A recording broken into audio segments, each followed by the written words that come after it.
I have always felt that books understand me better than most people. There is no pretense in them, only stories, sometimes fictional, sometimes real, but always honest. Perhaps that is why I worked at the Spokane City Library for 35 years and never once regretted my choice. My name is Edith Hargrove. I am 67 years old, and I thought I knew enough about life not to be surprised by its twists and turns. How wrong I was. The library became my second home back in 1980, when I, a young girl with a degree in library science, first stepped into that majestic brick building with columns. I remember how my hands trembled as I arranged the first books on the shelves, afraid of mixing up the sections. Now I could find any book with my eyes closed, knew the names of most of the regular readers, and even their literary preferences. Edith, have you seen Elizabeth Strout's new novel? Florence Middleton, an old lady with a string of pearls around her wrinkled neck who had been coming every Tuesday for 20 years, asked me one day. Of course, Florence. I put it aside especially for you, I replied, taking the book from under the counter. Moments like these filled my life with meaning. The opportunity to connect people with stories that could change their lives or simply brighten their evening. The library taught me that every person is a whole world, as complex and multifaceted as the most intricate novel. But the most important person in my life was and remains Fletcher. We met in that same library when he, then a young civil engineer, came in looking for books on architecture. Fletcher was working on a new bridge across the Spokane River and wanted to study similar projects. I helped him find the materials he needed, and he invited me out for coffee to thank me.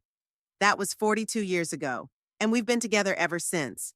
Fletcher has always supported me in everything, from organizing my first book club to deciding to adopt Lloyd when the doctor said I couldn't have children of my own. Our book club, Between the Lines, has been around for 15 years and has become a real family. 8 women and 3 men of different ages and professions, united by a love of literature. We meet every second Wednesday of the month to discuss what we've read, argue until we're hoarse, laugh and cry over the fates of the characters. You know, Edith, Beatrice, a former English teacher, once said to me, sometimes I feel like our club understands me better than my own family. And I understood what she meant. Books bring people together in a special way, allowing them to see into each other's souls through the prism of the stories they discuss. Fletcher and I always dreamed of having a big family, but fate had other plans. Lloyd came into our lives when he was 3 years old, a little blond boy with serious eyes and a habit of hiding his hands in his pockets. His biological parents had died in a car accident, and his distant relatives refused to take him in. We immediately loved him as our own and did everything we could to make him feel wanted and loved. But over the years, it became clear that Lloyd had a difficult personality. He kept to himself at school, didn't try to make friends, and often got into conflicts with teachers. Fletcher tried to involve him in his projects, took him to construction sites, taught him how to work with his hands, but Lloyd always found a way to slip away. He's just different, Edith, my husband would say when I cried after another call from the principal. We have to accept him for who he is. And we did accept him, supported him, loved him. We paid for college when Lloyd decided to study marketing, rejoiced at his first job at an advertising agency, and helped him with the down payment on his first car. But the older our son got, the more apparent his financial irresponsibility became. At first, it was small things, forgotten credit card payments, missed utility bills. But gradually the problems grew. At 26, Lloyd took out a loan to start his own marketing agency without considering all the risks. 6 months later, he came to us with his head down. I can't keep up with the payments, he admitted, sitting at our kitchen table. Can you help me? We helped him, of course. We paid off his debt, helped him close the agency with minimal losses, and supported him while he looked for a new job. But that wasn't the last time. Over the past 10 years, Lloyd has turned to us for financial help at least 5 times to pay off debts, buy a new car, or repair his apartment. Edith, we can't keep bailing him out, Fletcher said after Lloyd asked to borrow $3,000 yet again. He's 35. It's time he learned to live within his means. I knew my husband was right, but a mother's heart always finds excuses. He's just unlucky. He had a rough start in life. He'll get back on his feet. These phrases became my mantra. And when Lloyd called us 3 months ago with the happy news that he was engaged to Rachel, a woman he had been dating for just over a year, it seemed to me that life was finally falling into place. Mom, Dad, I want you to meet someone, he said on the phone. She's special. I've never felt this way before. Rachel did seem special. A beautiful brunette with hazel eyes and a disarming smile. She worked at a PR agency, was outgoing, smart, and importantly, seemed practical. On our first date at a restaurant, she talked about her plans for the future, her desire to build a strong family, and how important it was to have financial security. I grew up in a family where money was always an issue, she shared. That's why I know the value of stability. Fletcher and I exchanged glances, thinking the same thing. Maybe Rachel was just what our son needed, someone who would help him finally grow up and become responsible. The engagement was announced in March, and we decided to get married in August. There wasn't much time to prepare, and I threw myself into the organizational details, secretly delighted that I finally felt needed by my son. That's when Fletcher and I started discussing a wedding gift. What do you think about that apartment on River Street? Fletcher asked one evening as we sat in our garden. We're keeping it as an investment anyway and don't plan to sell it. The apartment on River Street was an investment we had made 10 years earlier. It's a 2-bedroom place with a river view in a nice neighborhood not far from downtown. We've been renting it out, but it's been empty for the last 6 months since the previous tenants moved out.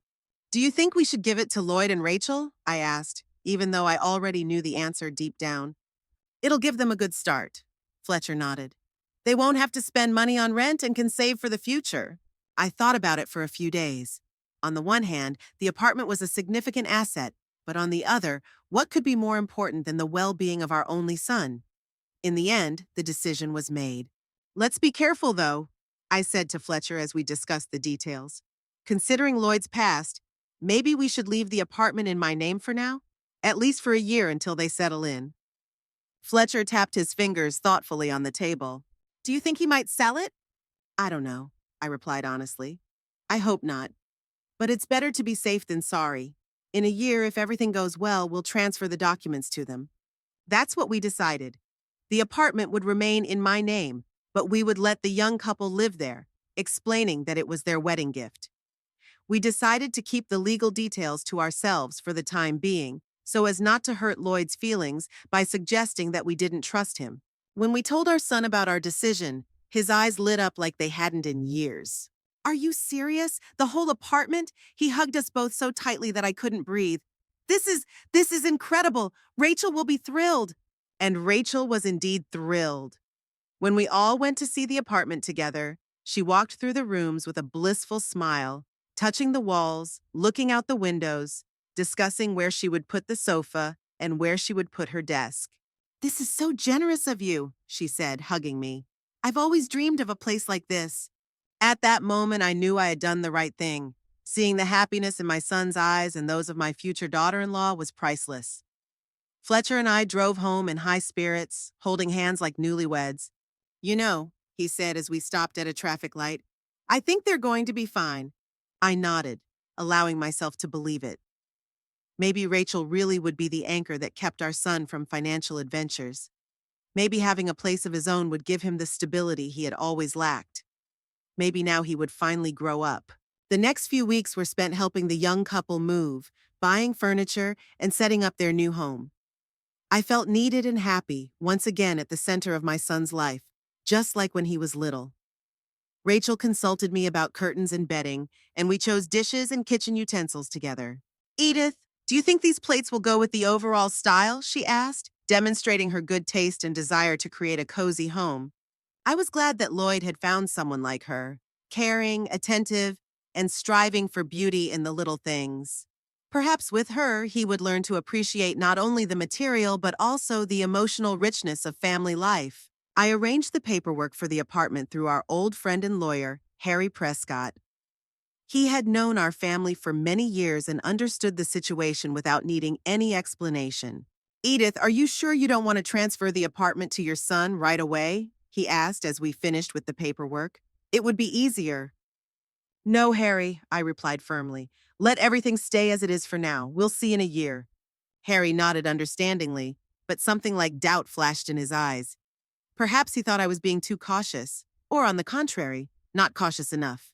In any case, the documents were drawn up as I wanted. The wedding was approaching, and with it my excitement grew. I wanted this day to be special for Lloyd and Rachel, a day they would remember for the rest of their lives. Fletcher and I spared no expense. We booked a banquet hall at the best hotel in Spokane, hired a renowned chef, a professional photographer, and musicians. "We're going to spend all our savings," Fletcher joked as he looked over the bills. "We'll have to live on bread and water." But I knew that he wanted to make this day unforgettable just as much as I did. Our son deserved the best, despite all the difficulties and disappointments he had caused us. After all, isn't that what parental love is all about? Forgiving, understanding, and supporting no matter what? A week before the wedding, I went to the young couple's apartment with a gift, a set of handmade bedding I had bought in a small shop near the library. Lloyd was at work, and Rachel greeted me at the door with a smile that seemed a little forced. "Edith, how nice of you to stop by," she said, accepting the gift. "But we're so busy with preparations right now." "I won't stay long," I assured her. "I just wanted to see if everything was okay, if you needed any help with the last-minute preparations." Rachel invited me into the kitchen and offered me tea. While she bustled about the stove, I couldn't help but notice how the apartment had been transformed over the past few weeks. New furniture, stylish accessories, everything tasteful and in the same style. "It's very cozy," I said sincerely. "You're a natural hostess." "Thank you," Rachel said, placing a cup in front of me. "We're trying to make this place feel like home." Something in her tone made me tense up inside, but I dismissed the thought. Of course they wanted to feel at home in the apartment. That was only natural. Wasn't that why we gave it to them? We talked a little more about wedding preparations, the dress, the flowers. Rachel responded politely but tersely, glancing at her watch. I took the hint and soon excused myself, promising to stop by in a couple of days with the invitations. As I left, I couldn't shake the strange feeling that something had changed, that an invisible wall had grown between us. Pre-wedding stress, I told myself as I walked to my car. All brides get nervous before the big day. But somewhere deep down, I knew that wasn't the whole story. Something was changing in our relationship, and I didn't understand what it was yet. I pushed the disturbing thoughts away and focused on the upcoming wedding. Now was not the time for doubts. I needed to be happy for my son and his future wife, support them, and do everything I could to ensure that their family life got off to a happy start. After all, isn't that what every mother dreams of? To see her child happy, settled, and loved. And if that meant giving him an apartment, keeping quiet about the legal details, and turning a blind eye to minor warning signs, well, I was willing to do that. At least that's how I felt at the time. The wedding day was surprisingly sunny for Spokane in late August. Usually the rains start at this time of year, but nature seemed to have decided to give the newlyweds a gift, a cloudless sky and a light breeze carrying the scent of roses blooming in the park. I woke up at 5 in the morning, even though the ceremony wasn't scheduled until 2 in the afternoon. I couldn't sleep because I was so excited, tossing and turning until Fletcher put his big hand on my shoulder. "Edith, it's too early. Get some rest." But how could I rest? My only son was getting married, a once-in-a-lifetime event. I quietly slipped out of bed and went down to the kitchen. I made myself some tea and sat by the window, watching the first rays of sunlight paint our garden in golden hues. My thoughts revolved around the day ahead. Was everything ready? Had we forgotten anything important? Would Rachel like the bouquet I had ordered for her? At 7 o'clock, Fletcher woke up, and the house filled with sounds. The noise of water in the shower, the clinking of dishes, footsteps on the creaky floorboards. These were ordinary, everyday sounds, but today they seemed special, filled with anticipation. "Are you nervous?" my husband asked, appearing in the kitchen with his hair wet from the shower. "A little," I admitted. "It's such an important day, after all."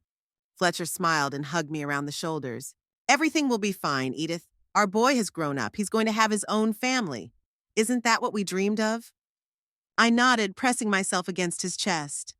Yes, that was exactly what we had dreamed of. Seeing our son happy, settled, with a loving wife by his side. And yet, a vague uneasiness lingered, like a shadow passing over the sun on this cloudless day. At 11 o'clock, a car pulled up to take me to the beauty salon. Rachel insisted that her mother and I get our hair and makeup done at the same place, to be in the same style, as she put it. I liked the idea. I saw in it the bride's desire to get closer to her new family. The Aphrodite salon greeted me with cool air conditioning and the smell of hairspray. Rachel was already there, sitting in a chair with a cape draped over her shoulders while the stylist worked his magic on her dark curls. Next to her, in the chair beside her, sat her mother, Veronica Palmer, a thin woman with sharp features and cold gray eyes. "Edith, finally!" Rachel exclaimed when she saw me in the mirror. "We thought you were going to be late." "I arrived right on time," I replied softly, glancing at my watch. "Sure, of course," Veronica interjected. "We're just used to always arriving early." There was something like a reproach in her voice, but I decided to ignore it. Today was not the day for petty grievances and misunderstandings. The next 2 hours were spent in pleasant bustle: hairstyling, makeup, manicures. Rachel chattered nonstop, telling the stylists about her dress, the wedding color scheme, and how long it had taken her and Lloyd to choose the venue for the ceremony. Veronica chimed in from time to time, mostly emphasizing her role in organizing all this splendor. "If it weren't for my friend Monica at the flower shop, we wouldn't have these amazing orchids," she said. "I personally picked out every single flower." I listened silently, trying to keep a friendly expression on my face. After all, it didn't matter who organized what. The main thing was that the young couple would remember this day as the happiest of their lives. When we finished getting ready, I looked unusually dressed up, with my hair done and makeup that was brighter than I usually preferred. But Rachel insisted, "Edith, on occasions like this, you have to look festive. It's a wedding." And I agreed, although I felt a little out of place. For a woman accustomed to modest librarian outfits, it was all too ostentatious. But I reminded myself that the day belonged not to me, but to the bride and groom, and their wishes were law. We were already expected at the Davenport Hotel where the ceremony was to take place. The banquet hall was decorated with incredible luxury: white tablecloths on round tables, crystal glasses, silver candelabra, and of course flowers. Lots of flowers. Orchids, roses, lilies. Their scent filled the room, mingling with the smell of candles and fresh bread from the baskets on the tables. "Wow," I breathed, looking around. "This is amazing." "Really?" Rachel beamed with pride. "Mom and I worked so hard." I noted the "mom and I" again, but kept it to myself. After all, it was normal for a girl to ask her mother for help with wedding preparations. I just wanted to be more involved in the process. The guests began arriving around 1:30. Lloyd and Rachel's friends and colleagues, relatives from both sides, our neighbors, and members of the book club. I stood at the entrance with Fletcher, greeting everyone with a smile, accepting congratulations and gifts. "Edith, you look stunning," said Beatrice from the book club, kissing me on the cheek. "A real mother of the bride." "Thank you, dear." I hugged my friend tightly. "I'm so nervous, it's like I'm getting married myself." "That's normal," Beatrice nodded understandingly. "When my Elizabeth got married, I was almost driven mad with worry, but everything went wonderfully, and your Lloyd will be fine too. You'll see." Her words calmed me down a little, and when the ceremony began, I already felt more confident. Lloyd stood at the altar in an elegant black suit, looking mature and serious. When the wedding march began and Rachel entered arm in arm with her father, a sigh of admiration swept through the hall. She really was beautiful in her white dress with a lace top and long train. I watched as my son took his bride's hands, as they exchanged vows, as they put rings on each other's fingers, and tears welled up in my eyes. My little blonde miracle, my boy who once fit in my arms, was now a man starting his own family. "I now pronounce you husband and wife," said the priest, and the hall erupted in applause. Lloyd kissed Rachel, and they turned to the guests, beaming with happiness. I caught my son's eye and waved to him. He smiled back but quickly turned away, completely absorbed by his new wife. The banquet was luxurious: 5 courses, fine wines, exquisite desserts. The chef outdid himself, creating culinary masterpieces that not only delighted the stomach but also delighted the eye. The guests ate, drank, danced, and made toasts to the happiness of the newlyweds. Everything was exactly as it should be at a perfect wedding. When it was time for the parents' toasts, Fletcher stood up, holding a glass of champagne. "Dear Lloyd and Rachel," he began, and the room fell silent. Today is a special day not only for you, but also for Edith and me. We see our son embarking on a new chapter of his life with a wonderful woman by his side. We wish you love, understanding, and patience for each other. Remember that marriage is not a finish line, but the beginning of a long and exciting journey, and we will always be there to support you along the way. His words were met with applause. Then it was my turn. Lloyd, from the day you came into our lives, you became its meaning and center. I tried to keep my voice from trembling. Your father and I have always wanted only the best for you, and today, seeing you with Rachel, I realize that our wishes have come true. You are a wonderful couple, and I'm sure that together you will build a happy family. Your father and I are giving you not only an apartment, but also our boundless love and support. Remember that our home is always open to you. I noticed Rachel tense up a little when the apartment was mentioned, but I chalked it up to bridal nerves. Lloyd, on the other hand, beamed and raised his glass in a gesture of gratitude. The day flew by, and when it was time to say goodbye, I felt a strange mixture of joy and sadness. Joy for my son, who was starting a new life, and sadness from the realization that he was no longer just my boy, but a husband and the head of his own family. Thank you for everything, Mom, Lloyd said, hugging me goodbye. This was the best day of my life. I'm so happy for you, dear, I said, holding him tightly. Be happy. Rachel hugged me too and thanked me for the wonderful wedding. Fletcher and I stood at the hotel entrance, waving goodbye to the flower-covered car carrying the newlyweds on their honeymoon. A week-long Caribbean cruise, another gift from us. Well, here we are, Fletcher said, putting his arm around my shoulders as the car disappeared around the corner. Now we're officially the parents of a married son. Yes, I sighed, how time flies. The next week passed in relative calm. Fletcher and I sorted through the gifts the guests had left for the newlyweds, went about our usual business, and relaxed after the wedding rush. I went back to work at the library, and Fletcher returned to his projects. When Lloyd and Rachel returned from their trip, tanned and rested, we were invited to dinner at their new apartment. I baked an apple pie, my son's favorite dessert since childhood, and bought a bottle of good wine. Fletcher, though grumbling for appearance's sake, was also looking forward to the visit. I wonder how they've settled in, he said as we drove to the house on River Street. I hope they like the apartment. I'm sure they do, I smiled. Rachel has a good eye for interior design, and the location is great, close to the park and just a stone's throw from downtown.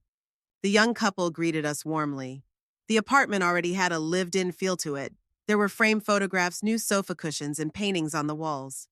The smell of fresh baking and coffee filled the air. Come in, Rachel said, taking our coats. We're so happy to see you. How was your trip? Fletcher asked as we sat down in the living room. Amazing, Lloyd smiled broadly. The water is so blue, the beaches are white, the food is delicious. Thank you so much for this gift. You're welcome, dear. I was happy to see my son so happy. We wanted your honeymoon to be special. Rachel brought out some appetizers, cheese and grape canapes, olives, crackers. Everything was beautifully arranged on the porcelain plates we had given them as a wedding gift. Oh, you're using our china, I remarked with pleasure. Yes, it fits perfectly with our interior, Rachel smiled. You have excellent taste, Edith. This compliment warmed my heart. Maybe my sister-in-law and I would really find common ground and become, if not friends, then at least close people. Dinner was pleasant. Rachel made lasagna from a family recipe, a salad with fresh vegetables, and my apple pie for dessert. We talked about the wedding, the trip, and the newlyweds' plans for the future. We're thinking of buying a new car next year, said Lloyd. Mine is really old and always breaking down. That's a wise decision, nodded Fletcher. It's better to have reliable transportation. And you, Rachel, will you continue working at the same agency? I asked. Yes, for now, she glanced at her husband. But we're planning to have children, so I might go on maternity leave in a couple of years. Children are wonderful. I couldn't hide my excitement. You'll be great parents. Don't rush things, Mom, Lloyd laughed. First, we need to get used to being husband and wife. Of course, I nodded. Everything in its own time. After dinner, we moved to the living room, where Lloyd showed us photos from their honeymoon. Pictures of beaches, excursions, restaurants. The young couple against the backdrop of the sunset, at a waterfall, on the deck of a cruise ship. Happy, in love, carefree. And this is our hotel room, Lloyd said, flipping through the photos on his tablet. See the view from the window? Amazing, I said, genuinely impressed. It's paradise on earth. Noticing that some necessary items were still missing in the apartment, I offered my help. Rachel, if you want, we can go to the mall on the weekend. I see you could use some new curtains in the bedroom, and the kitchen is missing a few things. I noticed Rachel grimace slightly before responding with a forced smile. Thanks, Edith, but I already have plans for the curtains. I found a great store online that has exactly what I'm looking for. Oh, I see, I said, trying to hide my disappointment. Of course, get whatever you like. The evening went on, but I found myself noticing little details that I hadn't noticed before, like how Lloyd kept glancing at his watch, as if waiting for us to leave. How Rachel politely but firmly declined my offers to help with anything around the apartment. How they exchanged quick glances when they thought we weren't looking. Around 9 o'clock, Fletcher was the first to notice the time. Well, I think it's time we went. It's a work day tomorrow. We don't want to tire you out. Yes, of course. Lloyd jumped up from his seat, almost with relief. Thank you for coming. It was very nice. We said goodbye and hugged each other. At the door, I asked, maybe we could have lunch at our place next Sunday? I'll make your favorite roast beef, Lloyd. Sounds great, Mom, my son nodded. But let me call you back closer to the weekend, okay? I need to check our plans with Rachel. Sure, honey. I kissed him on the cheek. I'll be waiting for your call. On the way home, Fletcher and I discussed the evening. He thought it had gone wonderfully, that the young couple were happy and well settled. I couldn't shake a vague feeling of unease. Didn't you think they seemed to be rushing us out? I asked my husband. Edith, they're 30 years old. They're newlyweds, Fletcher smiled. Of course they want to be alone. It's natural. You're probably right, I sighed. I'm just so used to being needed by Lloyd taking care of him. Now Rachel has taken on that role, and I feel superfluous. You're not superfluous. Fletcher squeezed my hand. You're his mother, and you always will be. He just has a wife now. Give them time to settle into their new roles. I nodded, trying to convince myself that my husband was right. Of course, young people need space, time alone, the opportunity to build a family without the constant presence of their parents. It's normal, it's right. The next few weeks passed in a similar rhythm.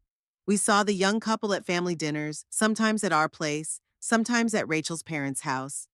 I called my son a couple of times a week to ask how they were doing and if they needed any help. Lloyd was polite but brief, often saying he was busy. Sorry, Mom, I can't talk right now. We have guests, he said once when I called on a Saturday evening. Oh, of course, I won't bother you, I said, trying to hide my disappointment. Maybe you'd like to come over for tea tomorrow? I don't think so. We promised to visit Rachel's parents. Another time, okay? Sure, dear, another time. I shared my observations with Beatrice at the next book club meeting. We were sitting in Margaret Jenkins' cozy living room, discussing Donna Tartt's new novel, but my thoughts were far away. Edith, you seem distracted today, Beatrice remarked when the other club members had gone home. Is something wrong?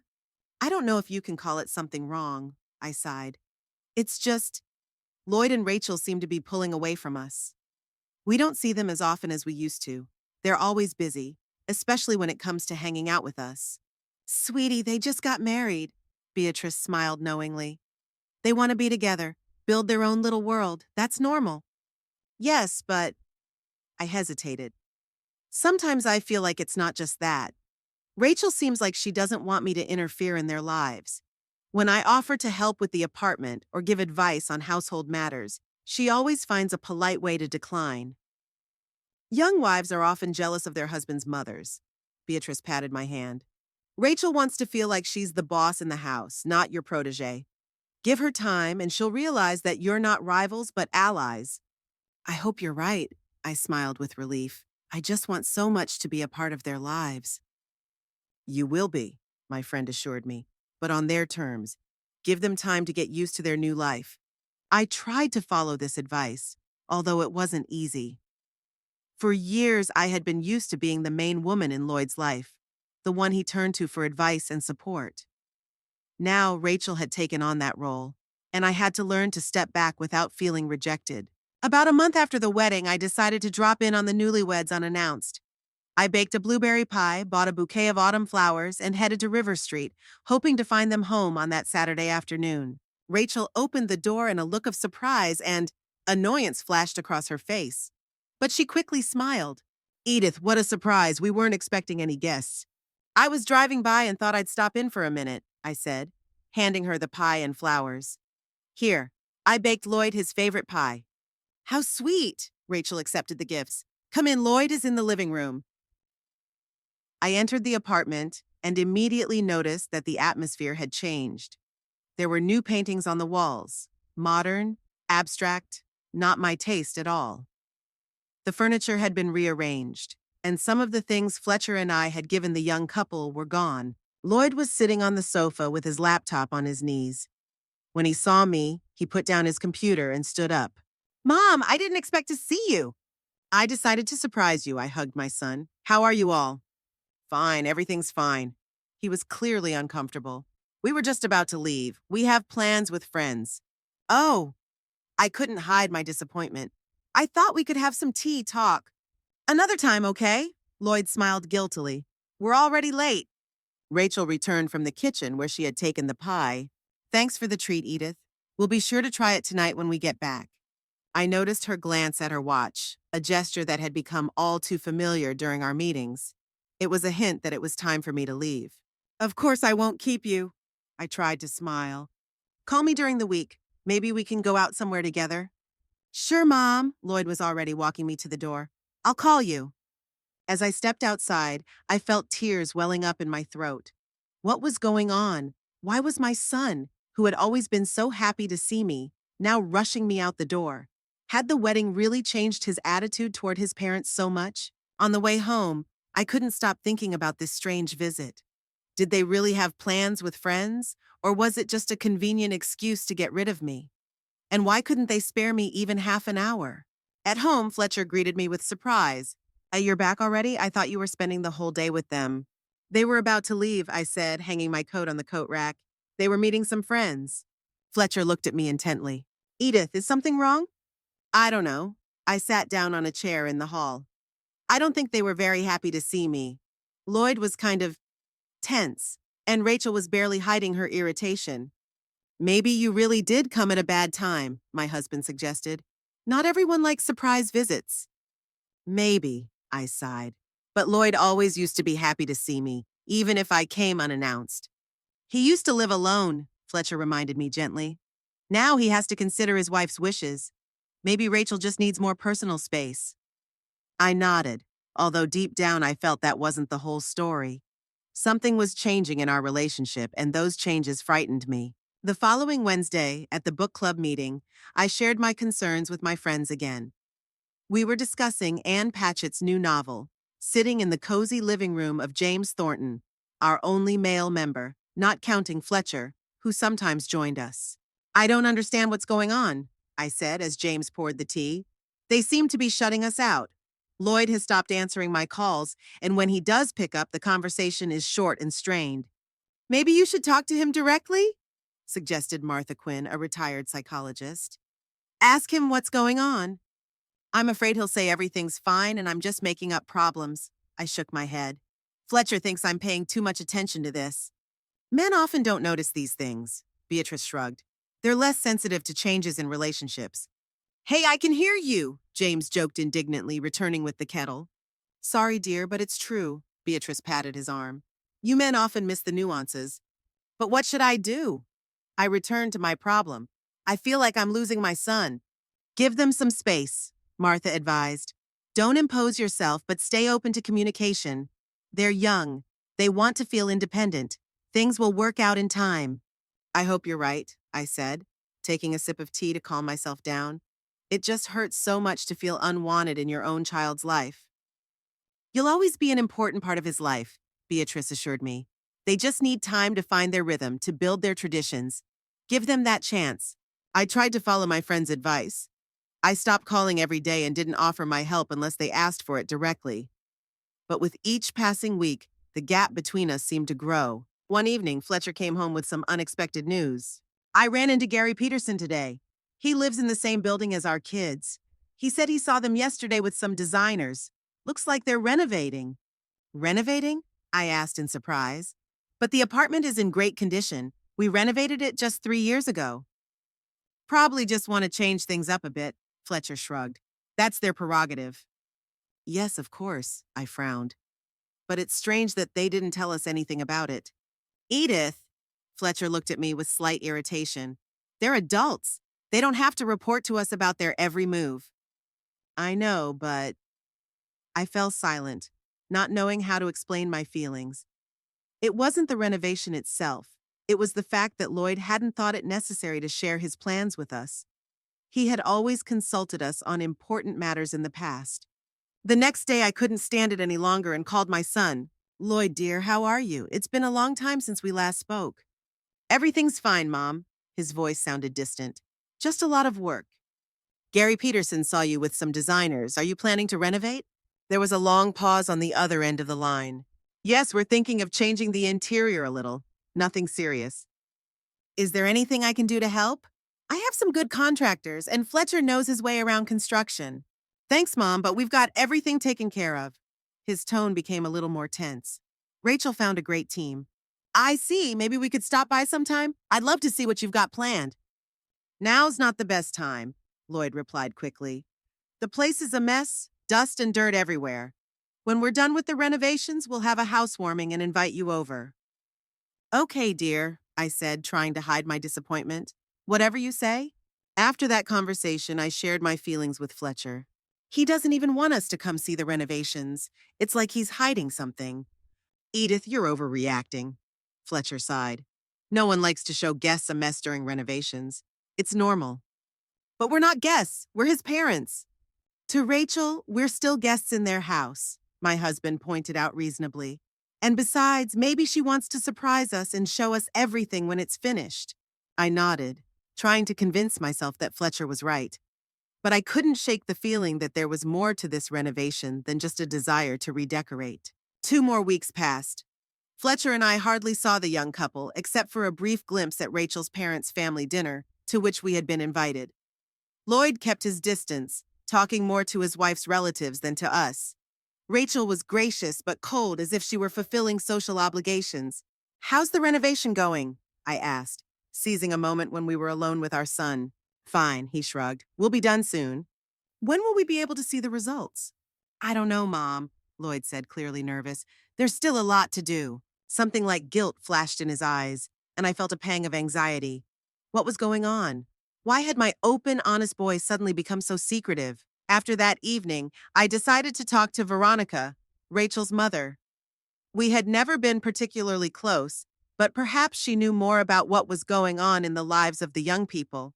Veronica, can I ask you a question? I began when we were alone in the kitchen, helping to clear the dishes after dinner. Of course, Edith, she smiled politely, though her eyes betrayed her wariness. Don't you think Lloyd and Rachel seem to have distanced themselves from us lately?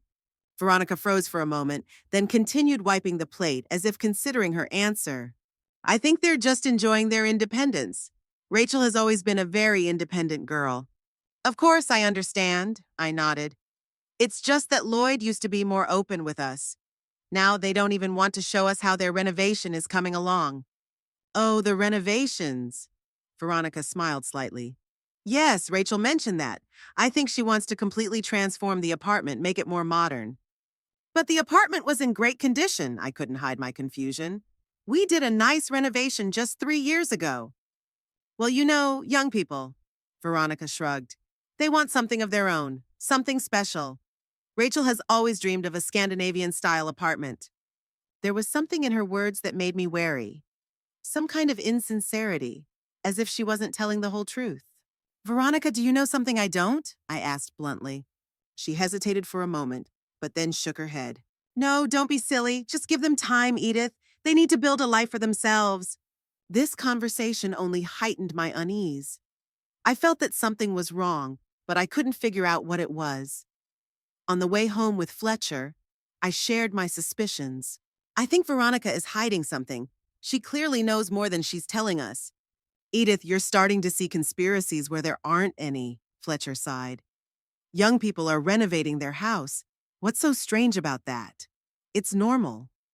It's not the renovation itself. It's the way they're acting. Why all the secrecy? Why aren't we invited? Why does Lloyd avoid talking about it? Fletcher didn't answer, focusing on the road.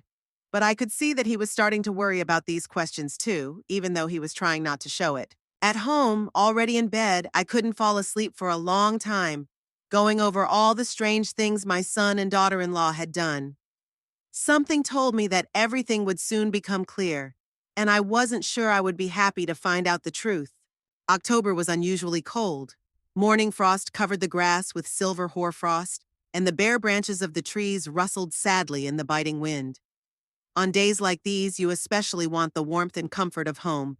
Hot tea with honey, a soft blanket, your favorite book, and conversations with loved ones. That was exactly how I felt on that Sunday morning when I decided to bake an apple pie and take it to Lloyd and Rachel. 2 weeks had passed since that strange visit when they had hurriedly sent me away on the pretext of meeting friends. We had hardly spoken, just a few short phone calls, mostly with Lloyd, who always seemed busy or in a hurry to get somewhere. "Do you think it's okay to go without an invitation?" Fletcher asked, watching me take the fragrant pie out of the oven. "Maybe you should call first?" "I want to surprise them," I replied, admiring the golden crust. "Besides, it's Sunday, they should be home. If they're not, I'll just leave the pie and a note." "As you wish," Fletcher shrugged. "Just don't be surprised if they're not too happy about the surprise visit." I ignored his words. Deep down, I hoped that homemade baking and a mother's love would melt the ice that seemed to have formed between us in recent weeks. Maybe I was just overreacting, and the newlyweds just wanted some time alone? Well, I wasn't planning on staying long. I'd just drop off the pie, ask how the renovations were going, and leave. The drive to River Street took about 20 minutes. I parked near the house, took the basket with the pie covered with a checkered towel, and went up to the third floor. I could hear muffled voices and music coming from inside the apartment, so they must be home. I took the key out of my purse, the one I had given the young couple after their wedding when they moved into the apartment. "Keep a spare key with you, just in case," Lloyd had said at the time. I inserted it into the keyhole, but it didn't turn. Strange.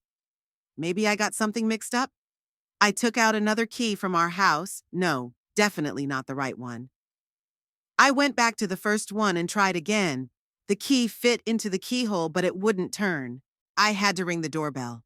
I heard the music fade, then footsteps. Lloyd opened the door, and his expression changed from surprise to something like irritation, which he immediately tried to hide behind a polite smile. "Mom, what are you doing here?" "I decided to bring you some pie," I said, lifting the basket. "Apple, your favorite." "Thanks, but why didn't you call first?" "I wanted to surprise you," I said, trying to peek into the apartment over his shoulder. "Can I come in?" "Something's wrong with my key. It won't open the door." Lloyd shifted from foot to foot, clearly feeling uncomfortable. "Yes, about that. We changed the locks last week." "Changed the locks?" I was confused. "But why?" "For security," he said in a tone that suggested he was explaining the obvious. "There was a break-in across the street, so we decided to be cautious." "I understand, but why didn't you give me a new key?" At that moment, Rachel appeared in the hallway. She was wearing a housecoat, her hair pulled back in a casual bun. She looked tense, even though she was trying to smile. "Edith, hello," she said, standing next to Lloyd as if forming a united front with him. "What a surprise." "I brought a pie," I repeated, feeling increasingly uncomfortable on the threshold of my own apartment. "I was just asking Lloyd about the locks. Why didn't you tell me you were changing them?" Rachel and Lloyd exchanged quick glances, then her son took a deep breath, as if gathering his courage. "Mom, can I tell you something?" His voice sounded unusually firm. "This is our home and we need our space." "Of course, I understand," I nodded, though my heart was already sinking with a sense of foreboding. "I wasn't trying to intrude on your personal life." "It's not just that," Lloyd continued. "Rachel and I think it would be better if we didn't have extra keys to our apartment in circulation." "Extra keys?" I felt my cheeks flush. "But I'm your mother, not a stranger." "Edith," Rachel interjected, her voice soft but firm, "we appreciate your concern, but as a young family, we need some boundaries. I'm sure you understand." I looked at them, unable to believe my ears. My son and his wife were essentially telling me that I was not welcome in their home, in the apartment that Fletcher and I had given them, which still technically belonged to me. "Lloyd," I said, my voice shaking, "I don't understand what's going on. Not long ago, you were happy to see me anytime, and now—" "Mom," he interrupted, impatience flashing in his eyes. I'm a grown man. I have a wife, a family of my own. We're grateful for the apartment, but this is our home now, and we need you to respect that. I've always respected your space, I objected, feeling a lump form in my throat. I never came in without knocking, never interfered in your affairs. But you tried to come in with a key without calling first, Rachel pointed out. That's exactly what we're talking about. We want to be able to decide for ourselves when to open the door. I stood in the doorway holding the basket of pies, feeling completely helpless. How did we get to this? When did my loving son turn into this cold, distant person who looks at me like a stranger? I'm sorry if I disturbed you, I finally said, trying to maintain my dignity. Here, take the pie. I'll go now. Mom, don't be upset. Lloyd took the basket. We just want some independence. It's normal. Of course it's normal, I nodded, though inside I was screaming with pain and hurt. Call us when you want to see us. I turned and walked toward the stairs, feeling tears welling up in my eyes. The door closed quietly behind me. They didn't even wait for me to leave. As I descended the stairs, I held onto the railing, afraid of stumbling. My legs felt like jelly. The Sunday morning that had started so well with the smell of fresh baking and warm hopes was now hopelessly ruined. I felt rejected, unwanted, thrown out of my own son's life. I got into the car but didn't start the engine right away. I just sat there, staring at the house where my apartment was. Technically, it still belonged to me. I was the legal owner. Fletcher and I had decided not to transfer the documents to our names yet, remembering Lloyd's financial irresponsibility in the past. But not once during all that time did I think of it as leverage. The apartment was a gift, and although it was still legally mine, in my mind, it already belonged to them. Now, sitting in the cold car, I thought for the first time about reminding my son of the legal side of the matter. I could have said, Lloyd, that apartment is still mine. I have every right to go there whenever I want. But what good would that do? It would only make things worse, turning me from an intrusive mother into a greedy property owner in their eyes. No, I couldn't do that. I couldn't use property as a weapon against my own son, even if he treated me so coldly. At home, Fletcher immediately noticed that something was wrong. I walked into the hallway empty-handed and looking lost. Edith, what happened? Were they not home? They were. I took off my coat and hung it on the coat rack. But they changed the locks. My key didn't work. Fletcher frowned. They changed the locks and didn't tell us? Lloyd explained it was for security reasons, I said, walking into the living room and sinking into an armchair. But that's not the point. He basically said that I don't live there and shouldn't come without an invitation. What? Fletcher sat down opposite me. He said that? Not in those words, but that's what he meant. He and Rachel were talking about boundaries, about needing personal space. I felt tears welling up in my eyes again. Fletcher, our son, kicked me out. Me, his mother. My husband looked stunned. He always tried to see the best in people, especially Lloyd, and often convinced me not to dramatize situations. But now even he couldn't find an excuse for this behavior. That's unacceptable, he finally said. I'll call him. No, I shook my head. Don't. It'll only make things worse. Lloyd will think I complained to his father and he'll distance himself even more. But we can't just swallow this treatment, Fletcher objected. It's disrespectful not only to you, but to me, to our whole family.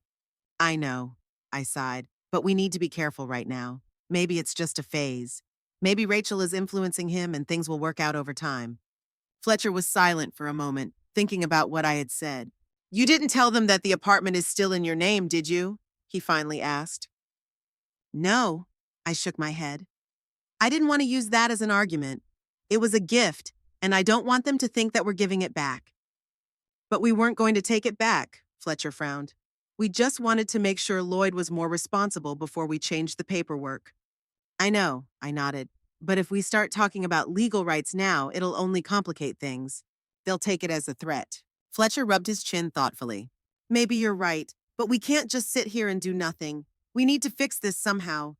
I think we should give them some time, I suggested. Let them cool off. Maybe in a week or two, Lloyd will call and apologize himself. What if he doesn't? Then we'll think of something else. That was decided. I spent the rest of the day in a daze, going through the motions, cooking dinner, cleaning the house, reading a book. But my thoughts kept returning to that humiliating conversation on the doorstep. Mom, you don't live here. Those words, spoken by the son I had raised and cared for all my life, echoed in my head over and over again, causing almost physical pain. On Wednesday, as usual, the book club met. This time, we gathered at Beatrice's house to discuss a new novel by a local author about life in a small town. But I was distracted, unable to concentrate on the discussion, and of course, my friends noticed. Edith, are you okay? Martha asked when the main part of the meeting was over and the three of us were left alone, me, her, and Beatrice. Not really. I decided not to hide my feelings.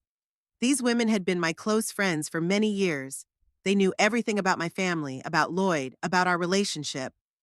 My son and I are going through a difficult time.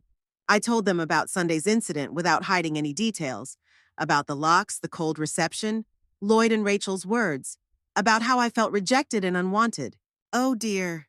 Beatrice hugged me around the shoulders. It hurts so much when our children push us away. I think Rachel had something to do with it, Martha remarked. From what you've told me before, she's always been a little cold toward you. Maybe, I sighed. But Lloyd is a grown man. He makes his own choices. And obviously, he has chosen to distance himself from us. How is Fletcher reacting to all this? Beatrice asked. He's upset, of course. He wanted to call Lloyd and give him a piece of his mind, but I talked him out of it. I think it would only make things worse. You're right, Martha nodded. In cases like this, it's best to let everyone cool off and then talk calmly. But what should I do next? I looked at my friends. How can I get my son back? Beatrice and Martha exchanged glances as if silently consulting each other. You know, Edith, Beatrice began cautiously, maybe you should remind Lloyd that the apartment still legally belongs to you? Not as a threat, of course, but just so he understands the reality of the situation. I've thought about that, I admitted, but I'm afraid it will only make our relationship worse. They'll see it as an attempt to control them through property. I think you should just give them some time, Martha said. They're newlyweds. They want to feel independent. Maybe after a while, Lloyd will realize what he did was wrong and apologize. What if he doesn't? I asked the same question Fletcher had asked. Then you can always talk to him honestly, Martha shrugged. But not now, when emotions are still running high. Give them a month or two. A month? I was horrified. So long to live in such uncertainty? It's not that long, Beatrice said gently. But then you'll be able to approach the conversation with a clear head, not with resentment and hurt. Maybe they were right. Maybe time really does heal, and in a month everything would look different. But the prospect of spending so much time away from my son, unable to simply call him, drop in for a visit, or treat him to homemade cookies, seemed unbearable. I don't know if I can wait that long, I confessed to my friends. Lloyd is my only child. Seeing him drift away, building a wall between us, it breaks my heart. We understand, Beatrice hugged me again. But sometimes you have to take a step back to take 2 steps forward. Give him a chance to miss you, to realize what he's losing. I nodded, although a voice inside me told me that it wasn't that simple. Something told me that there was more to this estrangement than just a newlywed couple's desire for personal space. But I couldn't figure out what it was yet. When I got home, I told Fletcher about my friend's advice. Maybe they're right, he said thoughtfully. Maybe we really should give Lloyd and Rachel time to realize their mistake. What if they don't think it's a mistake? I voiced my main fear. What if they really want to distance themselves from us completely? Fletcher hugged me and held me close. That can't be, Edith. Lloyd is our son. He loves us no matter what. Maybe he's under Rachel's influence right now. Maybe he wants to feel independent. But sooner or later, he'll remember how important family is. I wanted to believe him. I wanted to believe that this was just a temporary cooling off, that soon everything would return to normal. But deep down, I felt that our family would never be the same again. Something broke the moment Lloyd said those words. Mom, you don't live here. And I wasn't sure it could be fixed. November in Spokane was damp and gray. Rain gave way to occasional snowfall, and the short days only added to the gloomy mood. I felt myself sinking deeper into despair with each passing day. It had been 3 weeks since Lloyd had effectively kicked me out, and in that time, things had only gotten worse. I tried calling my son. But he either didn't answer or spoke briefly and curtly, constantly claiming to be busy. Lloyd and Rachel arrived an hour late for our traditional family Thanksgiving dinner and left right after dessert, claiming they were tired. "I'm sorry, Mom, we've had a rough week," Lloyd explained, avoiding my gaze. "We'll stay longer next time." But there was no next time. Christmas was approaching, and my son seemed to be drifting further and further away from us. He even answered Fletcher's calls reluctantly, in monosyllables, as if talking to his parents was a chore. In mid-December, I ran into Carol Jenkins, our neighbor from River Street, at the supermarket. She lived in the apartment across from the one we had given to the young couple and was often in touch with Rachel. "Edith, how nice to see you!" she exclaimed, noticing me at the canned goods aisle. "How are you? How are Lloyd and Rachel?" "Fine, thank you," I forced a smile. "And you?" "Everything's wonderful, except I'm sad that we'll have to say goodbye to your young couple soon," she sighed. "They're such nice neighbors, always polite, no noise." I froze. "Say goodbye? What do you mean?" Carol looked embarrassed. "Oh, I'm sorry. I thought you knew." "Rachel said they're selling the apartment and moving to Portland. She has an interesting job offer there, and Lloyd can work remotely." The ground seemed to disappear from under my feet. Selling the apartment? Moving? And not a word to us? When are they moving?" I asked, trying to keep my voice steady. "Next month, if I understand correctly." Carol looked increasingly uncomfortable, clearly realizing that she had told me something I didn't know. "But maybe I'm confused. You'd better check with them yourself." "Yes, of course," I nodded, though inside I was boiling with hurt and confusion. "Thanks, Carol. It was nice to see you." I hardly remember how I finished my shopping and got home. 1,000 thoughts were racing through my head. Why hadn't Lloyd told us about such serious plans? How could they sell an apartment that legally belonged to me? Had they forgotten about it? Or were they planning to spring it on us at the last minute? When I got home, I found Fletcher in the garage working on a new project, a small garden shed for our property. When he saw my face, he immediately put down his tools. "Edith, what's wrong?" "Lloyd and Rachel are selling the apartment," I blurted out, "and they're moving to Portland." Fletcher frowned. "What? How do you know that?" I told him about my meeting with Carol, what she had said, and how shocked I was by the news. "Maybe she got something mixed up," Fletcher suggested, but there was no conviction in his voice. "Lloyd would have told us about plans like that." "The Lloyd we used to know would have," I replied bitterly. "But this new Lloyd, who changes the locks and tells me I have no business in his house, I don't know what to expect from him anymore." Fletcher rubbed his chin thoughtfully. "Even if they've decided to move, they can't sell the apartment without your consent. It's in your name." "Do you think they remember that?" I looked at my husband. "We never made a big deal out of it. Maybe they think the apartment is entirely theirs." "Then we need to clarify the situation immediately," Fletcher said decisively. "I'll call Harry." Harry Prescott, our friend and lawyer who had helped us with the apartment paperwork, agreed to meet with us that evening. We arrived at his house after dinner, and after listening to our story, he shook his head. "It's an unpleasant situation, but from a legal standpoint, it's clear. The apartment belongs to Edith, and no one can sell it without her consent. Even if Lloyd and Rachel found a buyer, the deal can't go through without your signature." "But what are we supposed to do?" I asked. "How are we supposed to talk to them about this? They've been avoiding us for weeks." "I can send them a formal letter," Harry offered. "Remind them of the legal status of the apartment and warn them that it cannot be sold without your involvement." "No," I shook my head. "That would be too formal. It would be like we were threatening them. I want to talk to Lloyd in person, explain the situation, and understand what's going on." "Then just call him and invite him over for a chat," Harry said. "But to be honest, I don't think he'll be happy to hear this news. From what you've told me, it sounds like they already consider the apartment their property." "We wanted it to be theirs," Fletcher sighed. "We just didn't have time to transfer the paperwork, and now—" "And now, maybe it's for the best," Harry remarked. "Considering how they're behaving?" I wasn't sure it was for the best. I didn't want to use the apartment as leverage against my son.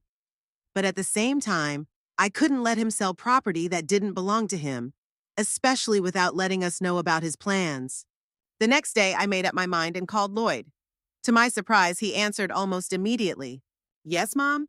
"Lloyd, we need to talk." I tried to sound calm but firm. "This is important." If this is about Christmas, we probably won't be able to come. Rachel has a lot of work and. No, it's not about Christmas, I interrupted him. It's about the apartment. There was a pause. What about the apartment? His voice sounded wary. I accidentally found out that you're planning to sell it and move to Portland. I decided not to beat around the bush. Is that true? Another pause, a longer one. Who told you? He finally asked. It doesn't matter. What matters is that you didn't think it was important to tell us about such a serious decision. Mom, I'm a grown man, he said, his voice tinged with irritation. Rachel and I have the right to make decisions about our lives without reporting to you.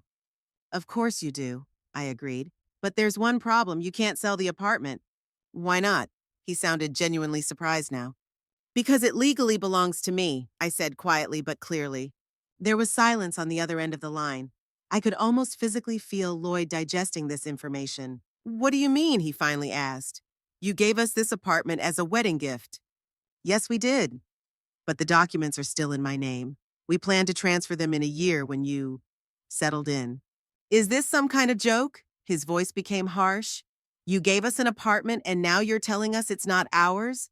Lloyd, we never hid this from you, I began to justify myself. We just didn't emphasize it. The apartment was a gift, and we had no intention of taking it back. But now that you're planning to sell it, I can't believe this, he interrupted me. You deliberately didn't tell us so you could use it as leverage to control us? No, of course not. I was shocked by the accusation. We just wanted to make sure that everything would be okay before we finally transferred the ownership to you. Because you didn't trust me, his voice trembled with anger. Because you thought I was an irresponsible child, not an adult. Lloyd, please, let's meet and discuss this calmly. I tried to change the tone. Come over to our place with Rachel, or we can come to you, whichever is more convenient. Oh, now you're ready to come? He smiled bitterly. When you need to defend your property. That's not it. I felt the situation spiraling out of control. We just need to talk face to face, not over the phone. Fine, he said after a pause. Come over tomorrow evening, 6 o'clock. He hung up without waiting for my response. I stood there with the phone in my hand, feeling my heart pounding in my chest. Things hadn't gone as I'd hoped. Instead of a constructive conversation, I'd received new accusations and new hurt. Fletcher, who had heard my part of the conversation, put his arm around my shoulders. Don't worry, we'll talk calmly tomorrow and explain the situation. Lloyd will understand. But I wasn't so sure. Something told me that tomorrow's conversation would be far from calm, and that Lloyd would be unlikely to want to understand our position. I spent the entire next day on edge, mentally rehearsing the upcoming conversation, choosing words that might soften the situation.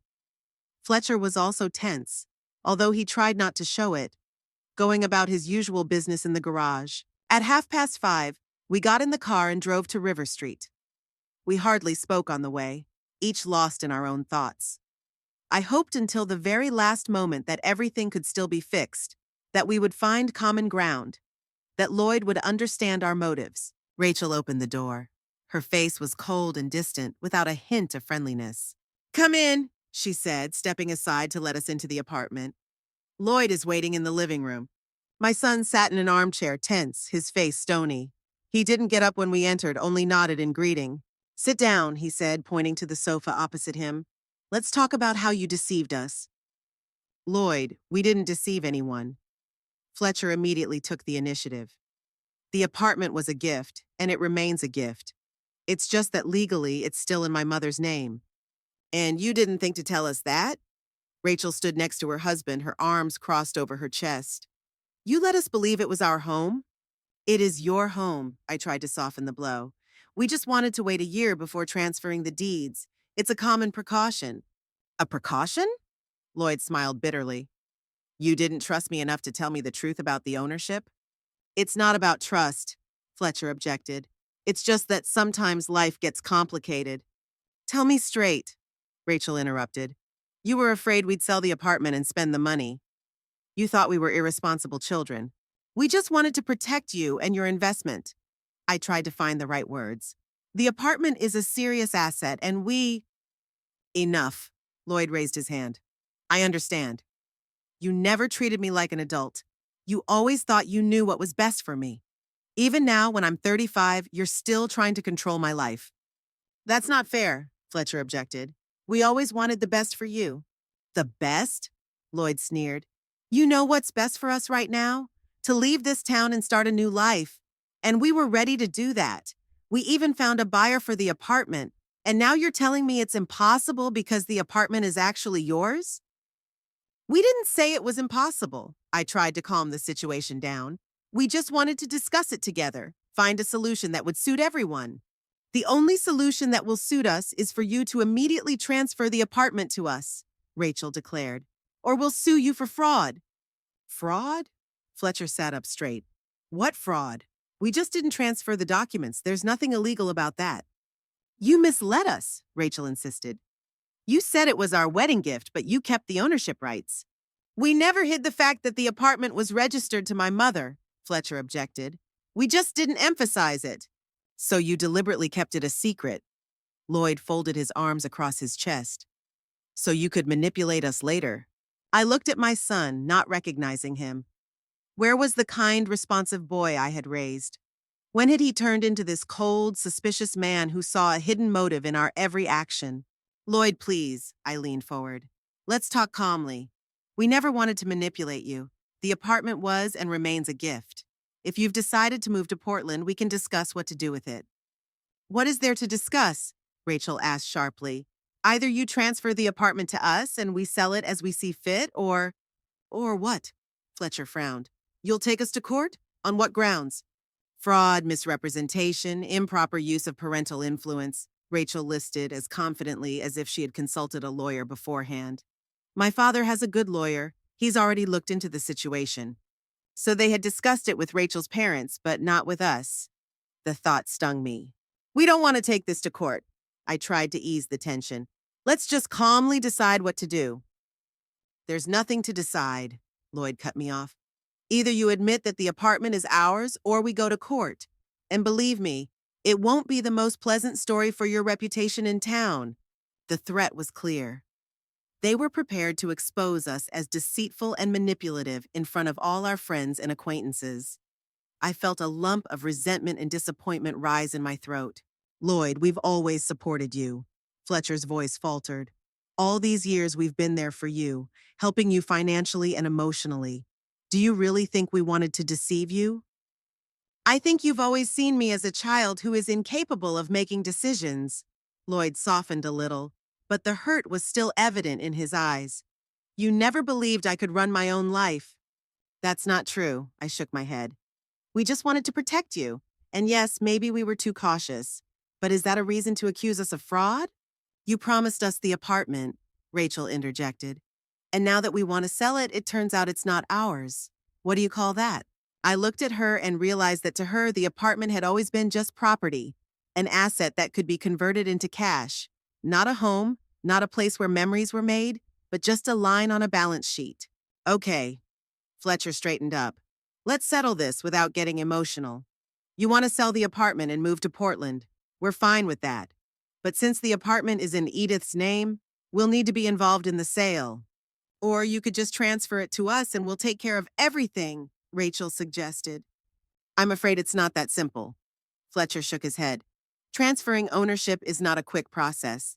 And if you've already found a buyer, we can wait, Lloyd said unexpectedly, glancing at Rachel. The job in Portland isn't going anywhere. Or we could sell the apartment on Edith's behalf and then give you the proceeds, Fletcher suggested. That would be quicker. Rachel and Lloyd exchanged glances, silently consulting each other. And how can we be sure we'll get all the money? Rachel asked. After everything that's happened? Her distrust hurt me deeply. Did she really think we were capable of embezzling the money from the sale? That we were that dishonest? We can make it all legal, Fletcher replied calmly. Draw up a contract specifying the amount you will receive after the sale. And how much do you plan to keep? Rachel made quotation marks in the air with her fingers. For your services? We're not going to keep anything, I blurted out. The apartment was a gift and all the money from the sale will be yours. Then why not just transfer it to us? Rachel asked stubbornly. If you really don't mind? Because it will take time, Fletcher explained patiently.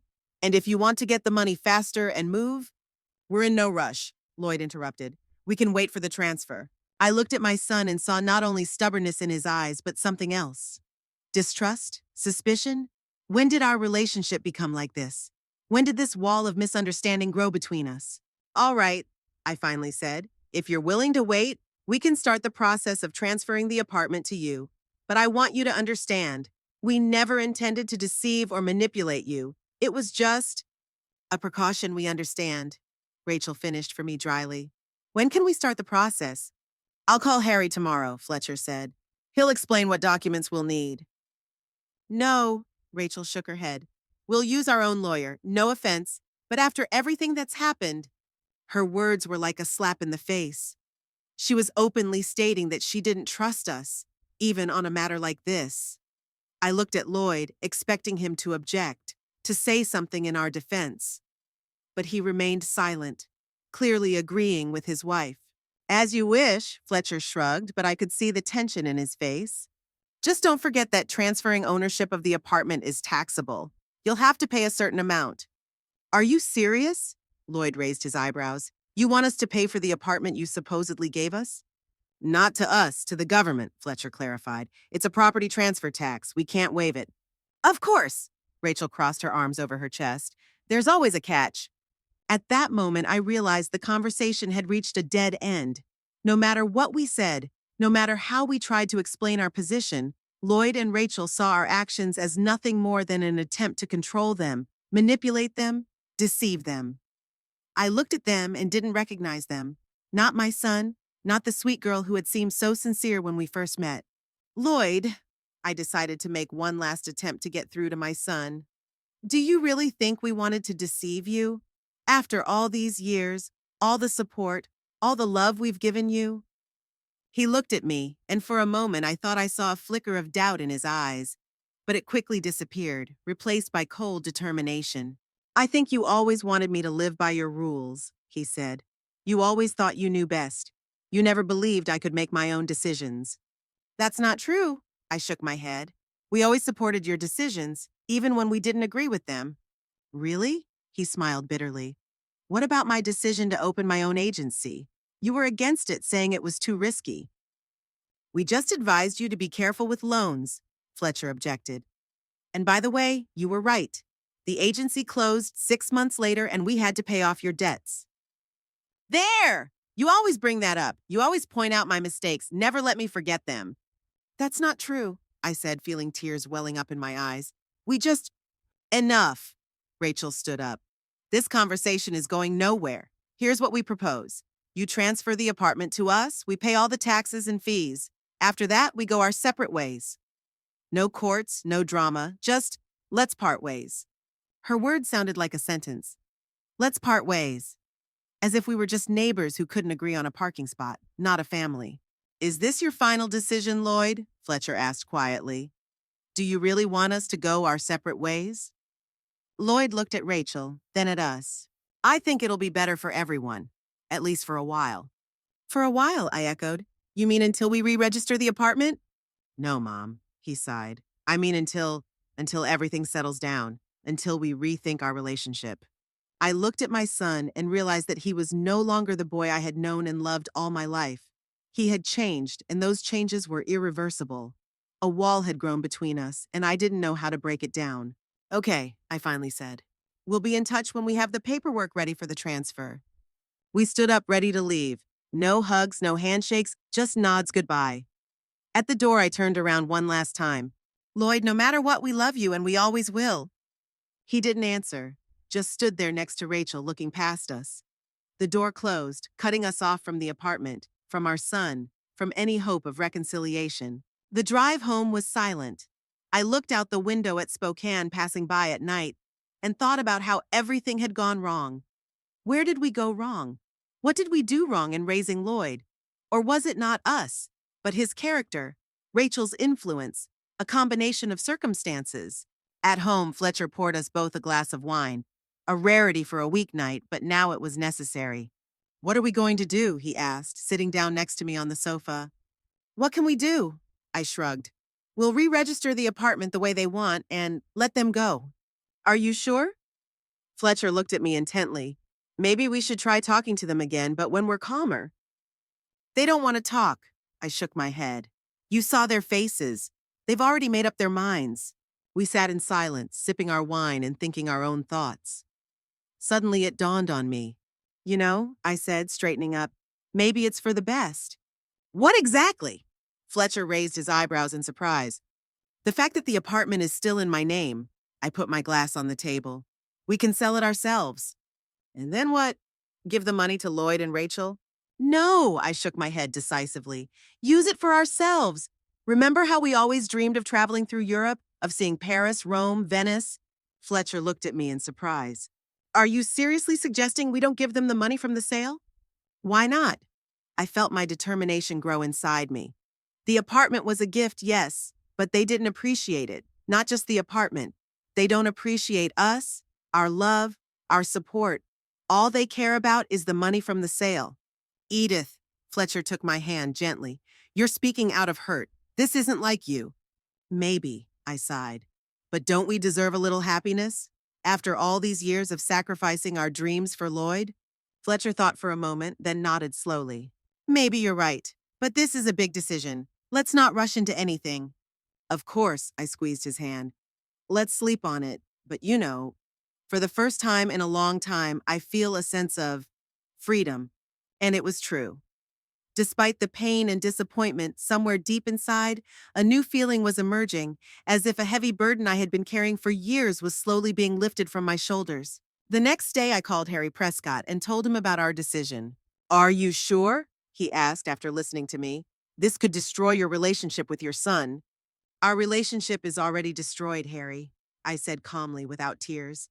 Yesterday, we realized that Lloyd and Rachel are only interested in money. Not us, not the family, just the financial side of things.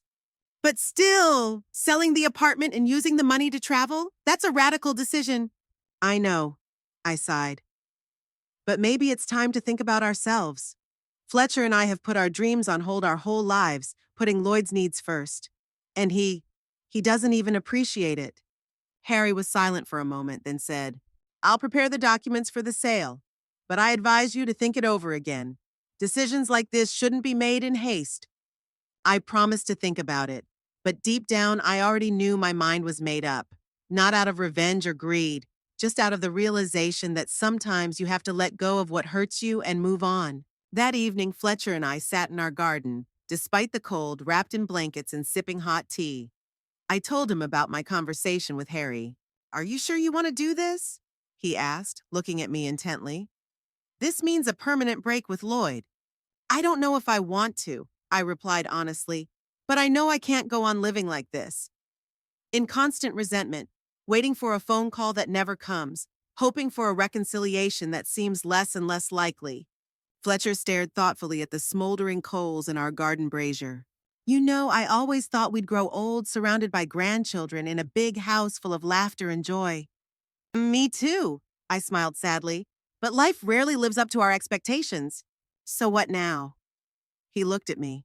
We just let go? Forget about our son, about possible grandchildren? We won't forget, I shook my head. We'll never forget. But we accept reality as it is, and we learn to live on, without illusions, without unrealistic hopes. Just live. Fletcher reached out and squeezed my hand. Then let's live, truly, without regrets about the past and fear of the future. I looked at my husband. The wrinkles around his eyes, the gray hair, the same warm smile he had 40 years ago when we first met. And I realized that the most precious thing in my life was right there, next to me. Not in expectations, not in unfulfilled dreams of a perfect family, but here and now. Yes, I smiled. Let's live.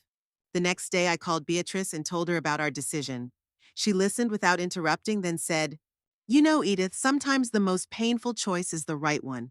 You deserve happiness, and if that means letting go of what hurts you, then so be it. 2 weeks later, the apartment on River Street was listed for sale. A month later, the deal was closed. Fletcher and I didn't tell Lloyd about it. We knew he'd find out from the neighbors or the realtors, and when he called, and he would even if it was out of anger, we'd be ready to explain our decision. No excuses, no apologies, just an explanation. In the meantime, we planned our trip to Europe. I laid out maps, guidebooks, and lists of museums and attractions on the table. Fletcher studied reviews of hotels and restaurants. We were like children anticipating a long awaited adventure. And deep down, I knew it was the right choice. Painful but right. Some ties cannot be restored, some bridges are burned beyond repair. And sometimes the best thing to do is to accept it and move on. No hard feelings, no bitterness, just the understanding that life goes on and is still full of opportunities for happiness, new beginnings, and love.